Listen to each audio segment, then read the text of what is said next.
여러분 안녕하세요. 2025년 1월 많은 분들의 또 질문 중에 하나가 절세 어떻게 해야 될까? 더군다나 이 상속세와 증여세법 개정안이 부결된 상태에서 그러면 어떤 식으로 우리는 이런 변화에 대응을 해야 될까? 질문이 많이 있으실 겁니다.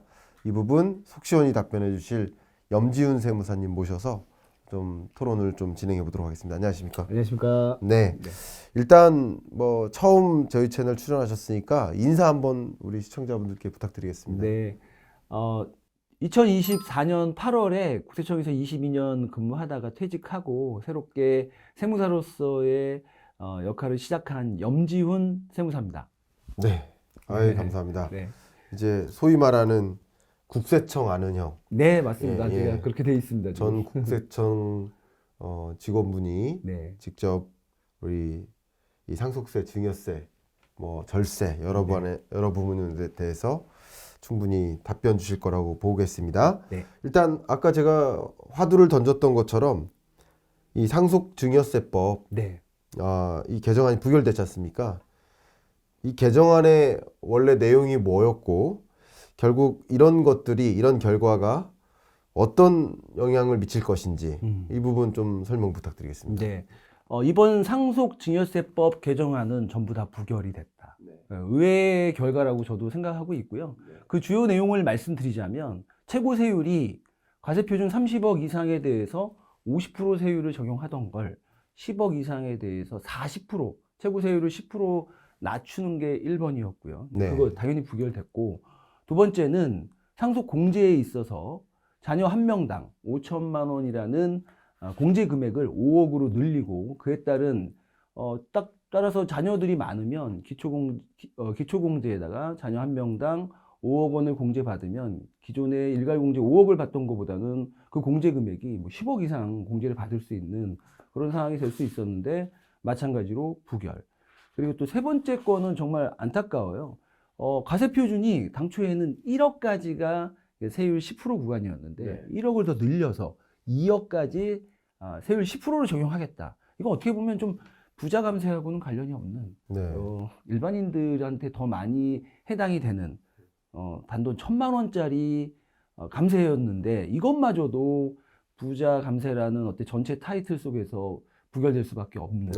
그래서 좀 그 세 가지, 큰 세 가지가 일반인들하고 좀 관련된 거였는데 모두 부결되는 그런 결과를 도출이 됐습니다. 그래서 저도 조금 전부 다 부결되니까 조금 저도 좀 황당했다고 그럴까요? 그러셨군요. 그런 느낌을 받았습니다. 그러니까 어쨌든 이 뭐 절세라는 관점이나 상속 증여세의 변화에 대해서 좀 기대하셨던 분들은 이제 상당히 기대 밖의 결과였다 이렇게 평가를 맞습니다. 하시잖아요. 왜냐면은 그게 저도 이제 그거를 요번에 세법이 그동안 어떻게 바뀌었는지 세율 측면하고 공제 측면에서 이제 저도 옛날 세법은 다 까먹었죠. 그래서 제가 99년도에 제가 세무서에 첫 근무를 시작했었는데 그 전부터 공제 금액이 지금하고 거의 일치했어요. 네. 즉 25년 넘게 공제와 세율이 거의 변하지 않았다. 근데 교수님 그 물가는 그동안 한 25년 동안 얼마나 올랐을까요?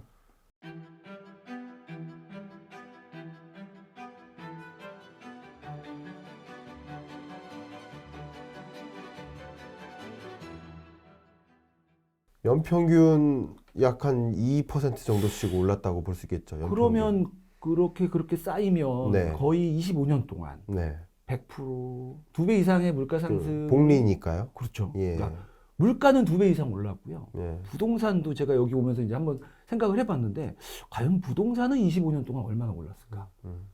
많이 올랐겠죠. 네네. 지역에 그렇죠. 물가 따라서는 상승률 이상으로 올랐죠. 훨씬 오른 데는 물론 예. 지역에 따라 다르겠지만 네. 뭐 많이 오른 데는 제 생각에는 25년 동안 10배가 오른 곳도 있지 않을까? 뭐 그런 곳도 있죠. 있죠. 예.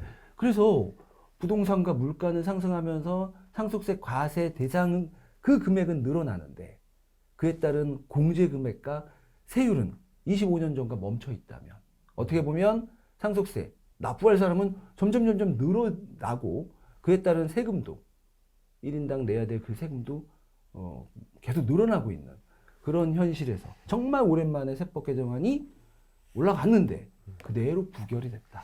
그래서 많은 분들이 실망을 하고 이럴 때 많이 나오는 얘기가 어떤 얘기인지 아세요, 교수님? 어떤 겁니까? 이 나라를 떠나고 싶다. 네. 이제 이런 얘기가 예. 뭐 대놓고 얘기는 못하지만 네. 많은 분들이 그렇게 생각을 가지고 있고 네. 실제로 그렇게 이제 많이 실제로 알아보고 그렇잖아요. 그게 좀 세금 안타까워요. 때문에 예. 떠난다. 근데 우리나라에서요, 이 상속세가 전체 세수에서 차지하는 그 비중, 그리 사실 크진 않아요. 네. 근데 그것만 생각하면 사실 그분들이 떠나든 말든 우리나라 세수에 영향이 없다 이렇게 말할 수 있는 사람이 있을 수도 있는데 그분들이 그 세금만 내는 건 아니거든요. 네. 소득세도 내고 법인세도 내고 종합부동산세도 내고 부가세도 내죠. 예. 그렇게 많은 부를 가지신 분들이 우리나라를 떠나간다면 우리나라 전체 세수가 줄어들 수밖에 없다는 생각이 들어요. 그래서 그분들을 나가는 거를 우리가 가만히 보고 있을 수만은 또 없는 거 아닌가? 저는 또 세금을 대신 신고하는 어떤 세무사 그리고 과거에 세무공무원으로서의 역할을 했던 그 사람으로서 여러 가지 생각이 드는 요즘입니다. 네. 말씀 감사합니다. 네네. 거의 이제 총평이신데요. 네네. 저는, 예, 말씀 한번 드려보면 네. 정말 이 부동산 가격 25년 동안 뭐 하락하는 해도 있고 상승하는 해도 있는데 결과적으로는 이제 상승한 흐름이었고요. 네. 또 물가 같은 경우는 25년 동안 한 번도 전년보다 떨어진 적이 없습니다. 음. 매년 물가 상승률은 플러스였습니다. 그러니까 이것저것 다 오르는데 상속세와 증여세는 25년 전 그 상태로 머물러 있다. 맞습니다. 이게 현실화되지 않았다. 네. 이렇게 평가를 할 수 있는데 뭐 여러 가지 논쟁은 있을 수 있어요. 뭐 정치적 색깔에 따라서 아니면 뭐 자산을 많이 보유한 자와 그렇지 않은 자 간에 논란은 분명히 있을 수 있습니다만 네. 결국 이런 뭐 한국의 전 현실화, 이제 세제 현실화를 이루지 못함에 따라서 정작 이제 떠나는 사람이 나고자가 떠나는 게 아니라 부자가 떠나는 거죠. 소위. 그러네요. 그래서 세금 때문에 한국을 떠난다라는 말씀이 음. 참 돈도 한국을 떠나고요. 주식시장에서 한국 시장에 실망하고 미국으로 떠나고 또 미국 부동산으로 떠나고 기업도 떠나고 기술 인재도 떠나고 참 다 떠나는데 이 세제 때문에 한국을 또 떠난다. 참 안타까운 일인데 자 그러면 네. 이 질문 드리고 싶습니다. 네. 상속세와 증여세 일단 이런 변화에 어떻게 대비를 해야 될까요? 그 질문 좀 드리고 싶습니다. 상속세, 증여세 이 변화. 지금 현재 변화가 없는 게 문제죠. 네. 그러면서도 부동산 가격은 상승하고 점점 촘촘해지고 네. 이러한 어떤 전체적인 흐름 속에서 어떻게 대비를 해야 되느냐라고 정말 많은 분들이 저한테 물어보시고 네. 실제로 답답한 마음에 상담을 하고 오시는 분들이 굉장히 많습니다. 이제 이런 경우에 저는 보통 이렇게 말씀드려요. 빨리 시작하자. 심지어는 이제 증여세 같은 경우도 태어나면서부터 제가 뭐 증여하라는 이런 말씀 드리는데 그렇게 말하면 또 그때는 돈이 없었죠. 돈이 없었기 때문에 그때는 증여를 못 하는데 이제 그러면 이제 경제적인 여유가 좀 생기는 부분들이 한 50대에서 60대 정도가 된다. 그러면 그때부터 조금씩 사전에 10년에 한 번씩 꾸준히 부동산도 증여하고 현금도 증여하면서 때로는 배우자가 아닌 우리 배우자, 자녀 또는 또 손자에게도 이렇게 사전적으로 증여를 통해서 교과서적인 얘기 같지만 그게 가장 정확한 방법이다. 그리고 그렇게 하는 게 가장 확실한 절세 방법이다. 이렇게 말씀드리고 싶어요. 그렇군요. 네. 그런 어쨌든 이제 세무사님의 이제 조언을 주신 거예요. 네네. 근데 어쨌든 국내에 머무르면서 합법적으로 절세할 수 있는 방법. 국내에 머무르면서. 그렇죠. 네. 네. 맞아요. 이제 세금 때문에 한국을 떠나는 현상이 일단 국민의 한 사람으로서 좀 안타까운데 근데 실제 뭐 구조조정 당해서 떠나고 경기가 어려워서 떠나고 청년이 떠나고 하는 게 아니라 네. 실제 부자가 떠나고 있어요. 맞아요. 적어도 부자가 자리 잡고 있으면서도 돈은 밖으로 내보내는 현상은 지배적으로 나타나고 있습니다. 그러면 어쨌든 말씀 주셨던 한 가지가 국내에 머무르면서 합법적으로 절세할 수 있는 방법, 증여를 하루라도 빨리 하자, 뭐 네, 이것이었잖아요. 맞습니다. 근데 이제 해외로 이민 가시는 분들, 이제 그분들을 보면서요. 과연 저렇게 이민을 가면, 과연 그때는 상속세를 끝까지 안 낼 수 있을까? 그것도 저는 좀 의구심이 들었습니다. 네. 네. 왜냐면요. 우리가 세법상 거주자가 사망을 하게 되면, 예. 그러니까 저희 할아버지가 예를 들면 뭐 제 윗대가 90세예요. 상속세를 내기 싫어서 미국으로 이민을 간다는 거죠. 네. 근데 그분에게는 국내 임대소득이 있고요. 네. 국내에 다른 가족이 있고, 또 국내 임대소득, 부동산, 가족 이런 것들이 있다 그러면 세법상 그분이 주소가 여기 없다 하더라도요. 거주자로 볼 수 있어요. 그래서 설령 미국에 다 부동산이 있다 손 치더라도 네. 그분이 세법상 거주자가 된다면 네. 국내외 자산에 대해서 결국 또 상속세를 내야 되는 그런 문제가 발생할 수 있고요. 또 자식도 또 예를 들면 미국으로 가거나 뭐 또 다른 나라로 간다 이거예요. 다른 나라로 갔는데 그 자식이 거주자라면 자식도 또 부동산이 국내에 있을 수도 있고요. 국내에 또 소득이 있을 수도 있어요. 또 다른 가족이 있을 수 있고.